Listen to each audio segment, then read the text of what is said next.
Hello YouTube world, this is Nicholas Montes here, and welcome back to the Movie Archivist, everyone. And, guys, we're finally here to talk about another movie. This time we're talking about the latest film in the Spider-Man franchise, the latest film in the Marvel Studios, Marvel Cinematic Universe, Spider-Man Brand New Day. Now, if you guys know me, before we start talking about the movie, let me just start off by saying, first, I want to talk about my movie theater experience when it came to it because, I thought the theater experience was really, really cool. That this movie really did mean something to people. Because, obviously, when I saw the reviews, I was like, of course, it's going to get some good lash. Of course, it's Spider-Man. Of course, this movie was going to be peak. We saw all the swinging shots, the action shots, the little chemistry between all the characters. Like, we saw it. Big question is, how is it going to be able to work? And, when I went to the theater, first off, we saw the Spider-Man Brand New Day poster lined up with all the other movie posters there. And it's like literally, it's got like a whole like webbing on it. And I'm like, that's really cool. Like, I like that they did that. But then also, and I kind of lost mine when I did this, when I was coming in, the people that were checking our tickets, they gave us little Spider-Man pins. Now, unfortunately, I lost it, so I don't have it anymore. I would have taken a picture of it and posted it, but I don't have it. And then, yeah, so it was just a fun night. But also, while I was waiting for my friends, because I drove with my friend to the theater, and I was waiting for some other people to arrive, literally there were, like, so many people coming in, like, and I assume, and some people were in Spider-Man clothes, some people were in Marvel clothes, and I was just like, wow, this movie really is overpacked, because I wanted to make Spider-Man Brand New Day, like, a big event where I could go with, like, so many friends. And when you think about it like that, it seems possible. But especially when it comes to a big movie like this, it's just not possible at all. So, for that reason, we had to fill in up at least a few seats. I could have seen it with more friends, but it just kept filling up. So, I was overall very excited for that. And how I was not prepared of how packed it was going to be. But yeah, that theater experience, and then like everybody staying until the credits, and then all of us walking out of the theater together was low-key like great. So sorry, I see this and I'm like, why doesn't it go down? Oh, whatever. And I'm like, that was a great experience. And what's crazy is I actually saw the movie again today with my sister, because I wanted to see one more time with my friends and one more time with my sister. Gotta balance both. And I mean, technically, I'm able to balance both because I'm seeing the movie for free, So, as for, the movie in and of itself, I was, of course, I had a lot of mixed feelings on it. For starters, of course, I was very excited for the movie. This was my second most anticipated movie of the year. Obviously, because I love Spider-Man, I love Marvel, I love the MCU, and I also do love Tom Holland's version of Spider-Man, and I like, all the things that he's been doing, and, specifically I loved Spider-Man No Way Home, and I love the way they handled his character, to the point where we actually get good Spidey action. They're kind of, like, improving his story. It feels a lot more mature. It's not just doing the silly high school stuff anymore, and then, we gotta see him team up with the other Spider-Man. But also, up to this point in time, I'm also thinking, like, we've been so gifted with all the Spider-Man galore with Into the Spider-Verse and the Spider-Verse films and No Way Home, to where we kind of almost forgot what a true Spider-Man movie is. To where it's grounded and it has him fighting local villains and local crime. And so, when they announced that Spider-Man Brand New Day was officially going to be a street-level film, it actually kind of got me excited. Because if we're actually going to get stuff of that, then that makes it very exciting that we're actually going to get a grounded MCU Spider-Man film. Hang on.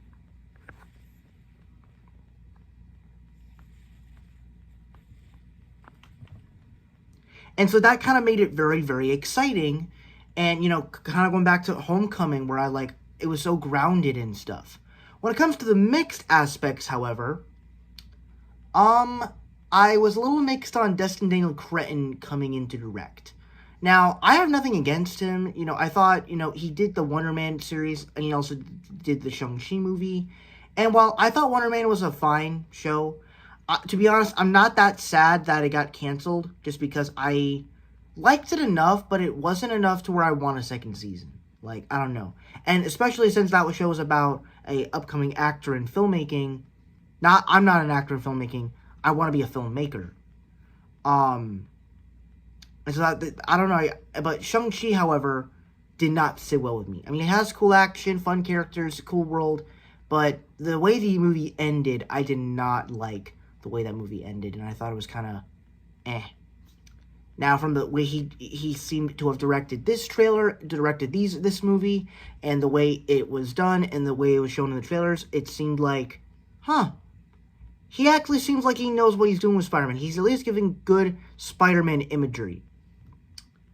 And then, of course, the obvious things I was definitely nervous on how they were going to handle it is, like, how are they going to bring MJ and Ned back? Are they going to make it too easy for them to come back?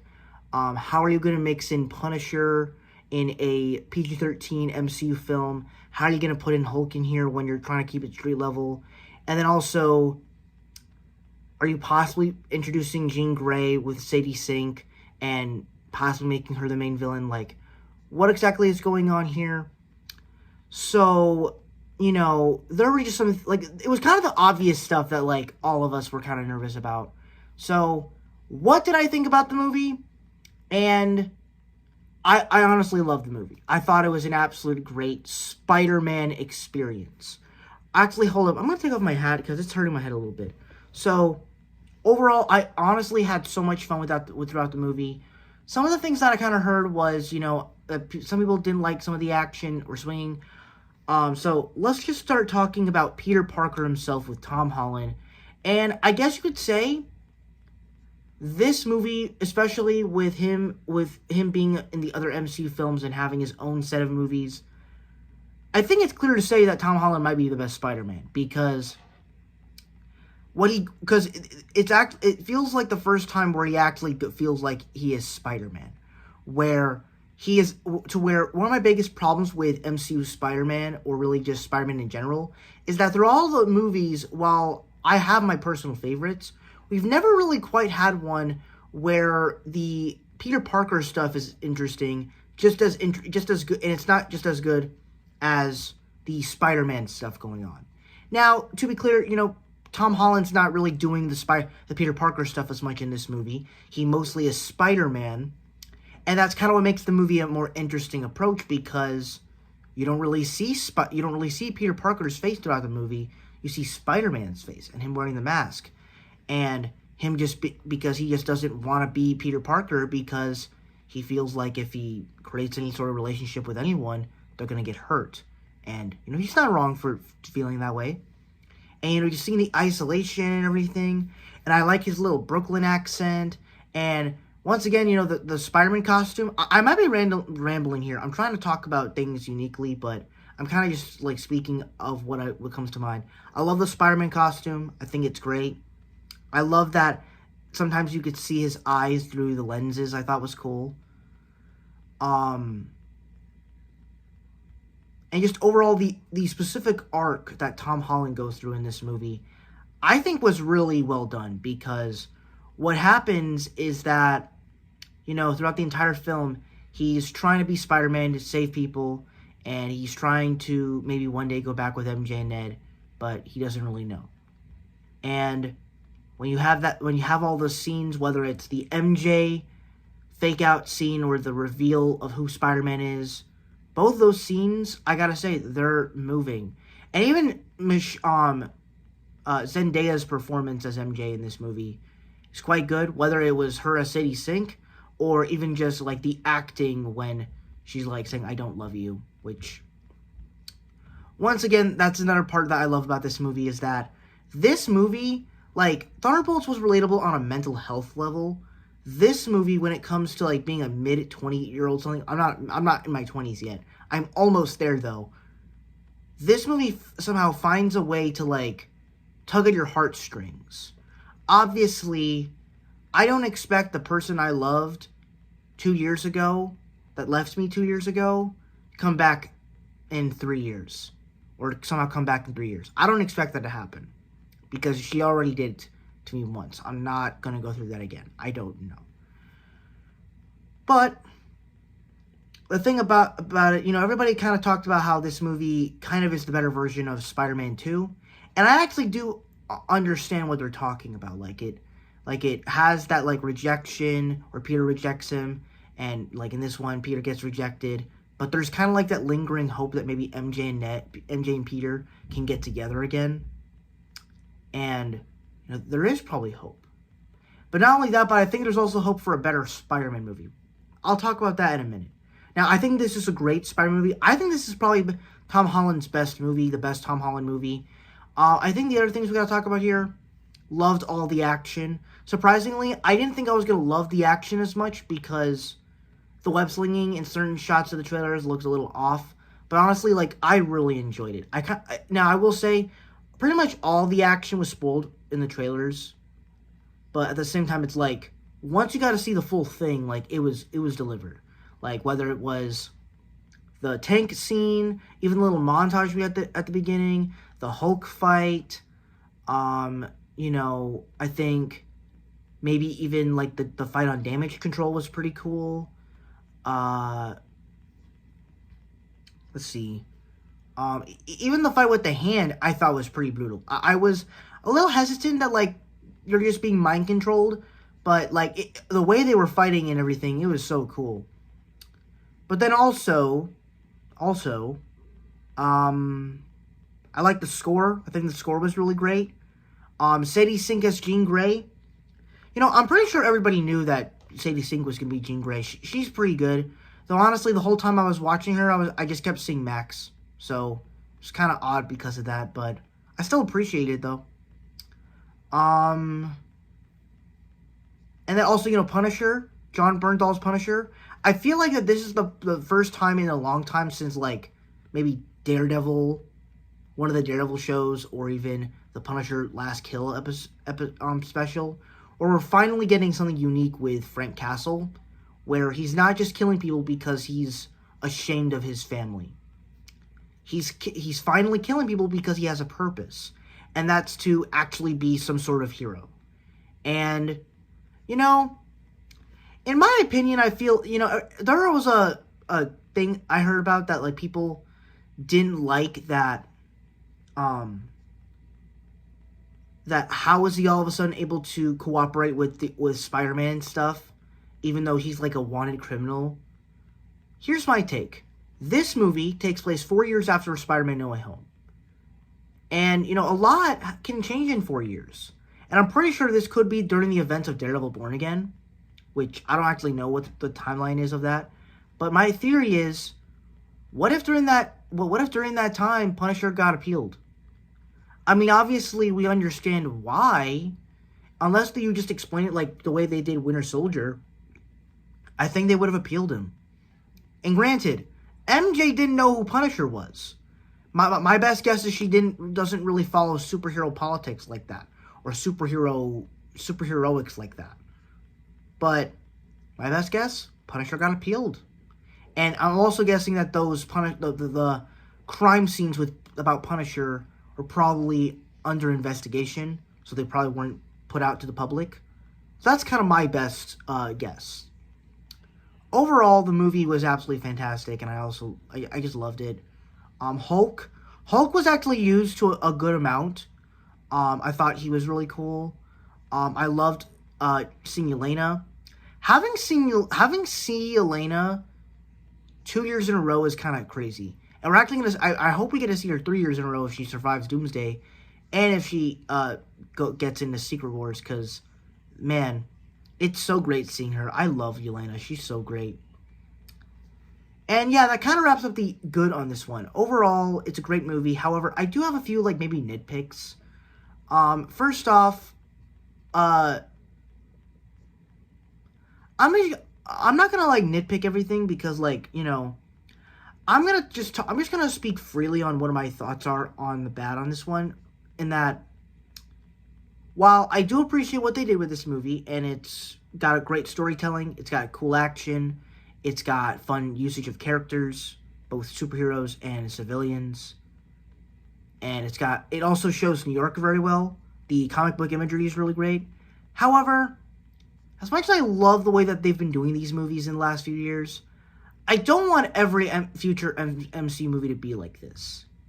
And what exactly do I mean by that? Well, you look at the Phase 3 movies, I feel like, to me, that was like when the MCU started to become really peak. To where, you look at the first two phases, they were kind of struggling with telling good stories and balancing the action. Because you look at, like, some of the early Phase 1 movies, they kind of did, good story, developing the characters, doing crappy villains, and then having a few, like, 3 action sequences per act. Like, having 1 action sequence per act. And then Phase 2 kind of does it, and it kind of redefines genres to kind of do something new with the sequels and original movies. Hang on.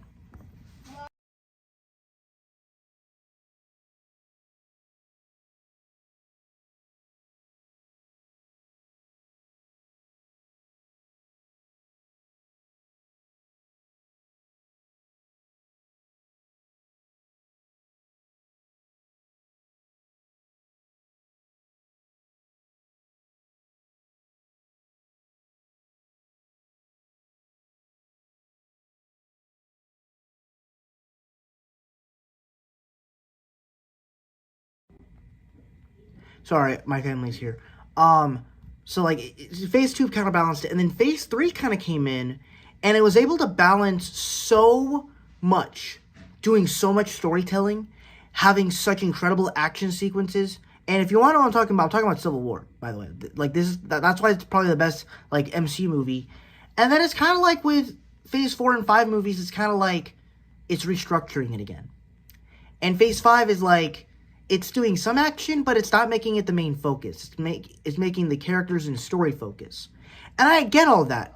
Story becomes first before action, but it's like they found a way to make the action stuff work in Phase 3.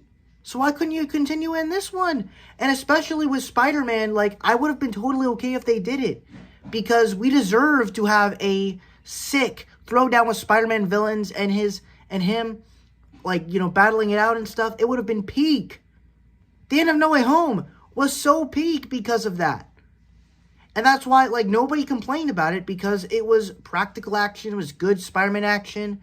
And in this one, it's kind of like the way he defeats his enemies is just webbing them all up and then busting through the door to stop Jean. Like, fair enough. I don't want every movie to just be, oh, we got to talk down to this person because of this. Granted, it worked again in this movie because we had that little scene with Aunt May, but I don't want every movie to be like that. We go into Doomsday and, most of the characters are not, they're not good people.